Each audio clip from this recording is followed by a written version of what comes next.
All right, guys, I'm putting together a pretty extensive, large article, blog, whatever the heck we call it nowadays. It's called 31 Life and Lifting Lessons from 31 Years in the Iron Game. And I'm near the end. I'm on the 30th lesson, I believe, although there's a lot more than 30 lessons that I'd like to share. But there was a time with the Underground Strength Gym when I had 3 locations and a 4th satellite location. So I had one in my hometown, Manasquan. I had my Edison location, the original, and I had just opened up the Scotch Plains location with a partner. Our 4th location was a satellite location inside of a baseball facility. And what I really want to talk about is inside that baseball facility was such a struggle. I had a coach working with me at the first location who was great. He was young. He was very energetic. He was great with the kids, very in tune, had a lot of hands-on experience since we trained him through high school and college. And he said that he wanted to run and operate his own strength and conditioning business. And so when the opportunity came up about the baseball facility, I wanted to do training that specialized in baseball players.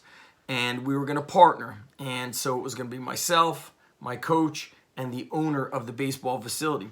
The baseball facility had already had 2 guys, I believe, before I was in there. So they had a nice setup. They had turf. I believe they had 2 squat racks, just basic squat racks, dumbbells.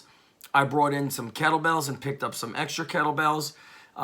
Sleds, I had extras. So I had a lot of extra stuff.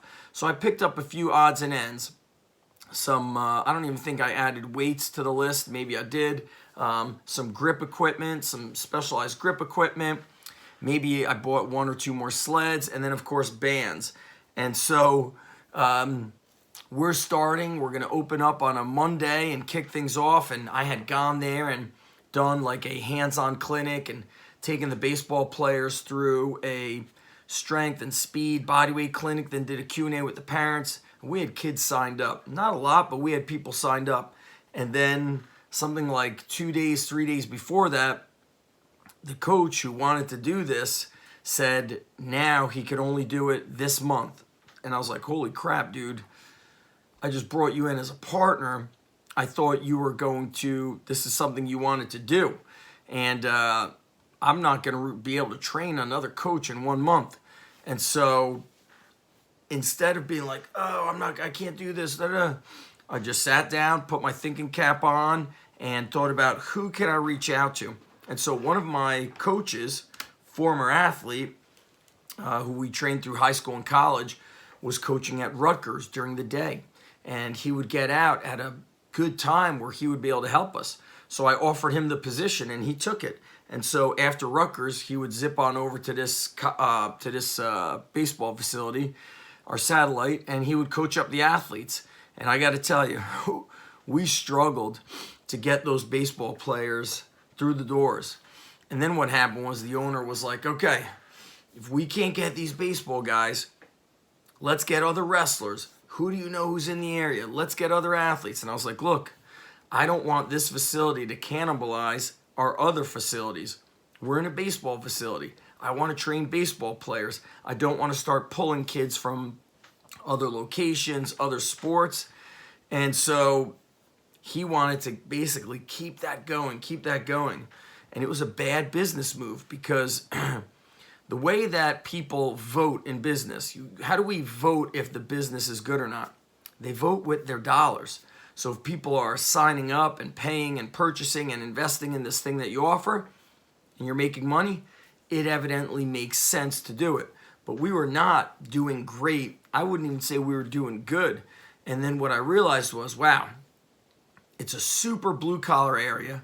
The parents don't have the finances for both baseball and strength and conditioning or sport performance training. It's one or the other. And pretty much, most parents, unless they are formerly elite athletes, they don't really understand what it takes. And so they're going to say, hey, just the sport.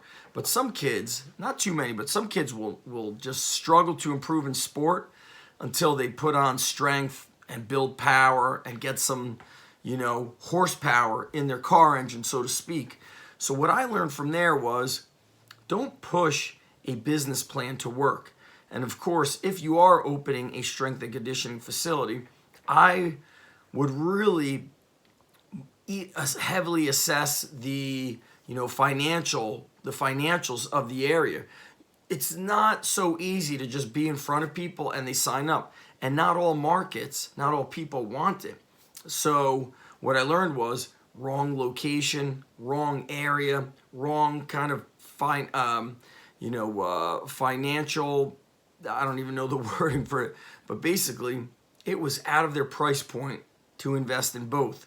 Whereas our other locations are in affluent areas, and the attitudes of those people, even though if the parents are not former elite athletes, they want their kids to be elite at everything. So they invest in their kids.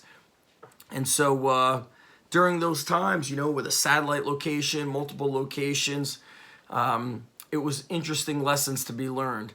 And one thing looking back on it was the type of kids we got at our first location, maybe because times were different and the location was different, is quite simply, they were different kids. It was a very intense atmosphere. The kids got after it. In Manasquan, I'm in a beach town. The kids have a completely different personality down here than they did up in Central and North Jersey. And so if you are a strength coach and you want to open up your own facility, it's not just about what might be convenient for people.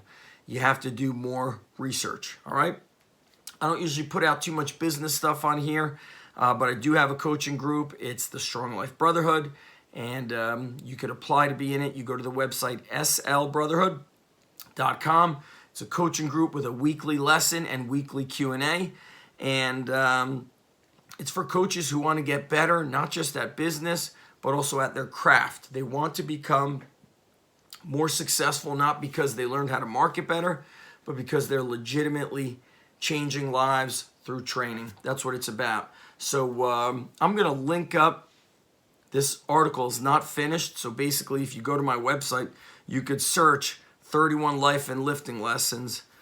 And eventually this will pop up. I've been on and off with writing this because sometimes I write it and I'm like, I don't really like this. But that's kind of the world of a writer, is sometimes you got to just put the damn thing to bed and get it out there. So that's it, guys. And also go on, get my newsletter. You're going to love it. Go to zachstrength.com. And that's it, guys. Thanks for watching.